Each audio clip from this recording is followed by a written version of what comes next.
My mom, Ezim, she was born on July 1st, 1952. She was a powerhouse of creativity, from fashion design to even how she led in ministry.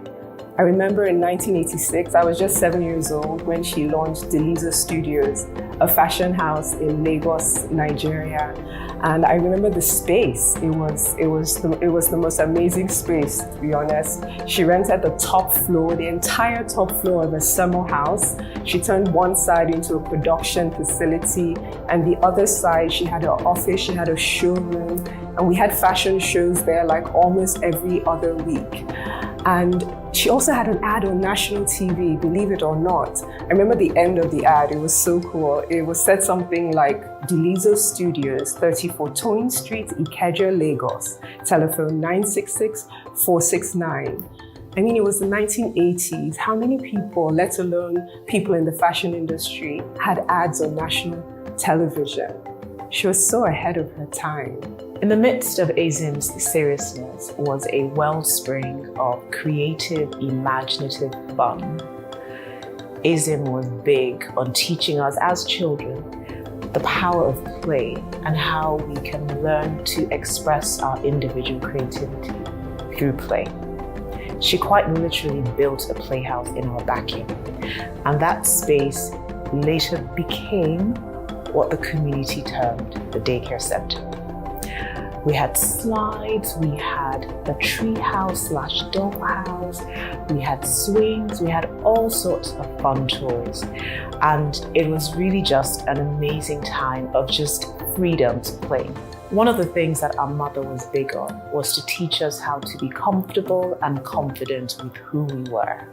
And it's part of why this space now exists. What we hope to achieve with this space is to build a community where people can express their individual creativity confidently. Well, my mom during her university days did jazz ballet, funny enough.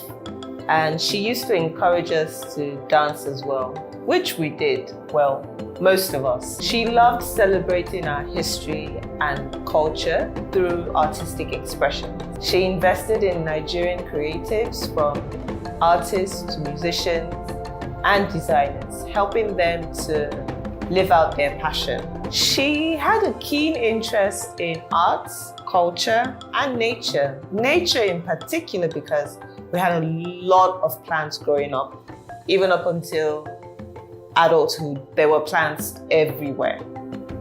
Her keen sense of community and her love for people was very inspiring. The idea of 1952 Africa started while my mother was still alive. She lived a life where she didn't care very much about material things. She cared more about people. She wanted ways to increase their confidence, increase their capacity, increase their ambition. And that's what she spent her life doing.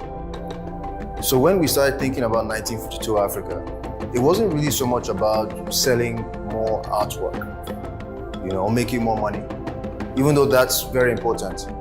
It was more about the confidence of the artist. It was more about the ambition, the capacity, the technique, and creating a level playing field with other artists around the world.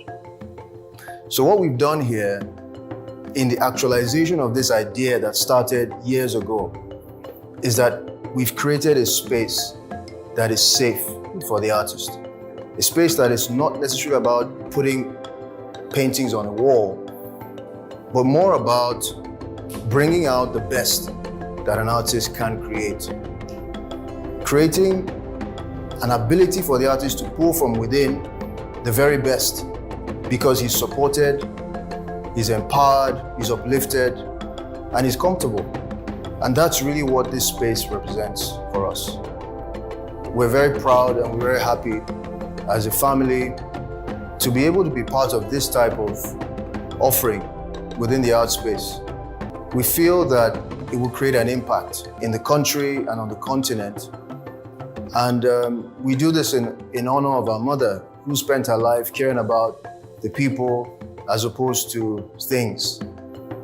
So we say, welcome to 1952 Africa. Ezim lives on.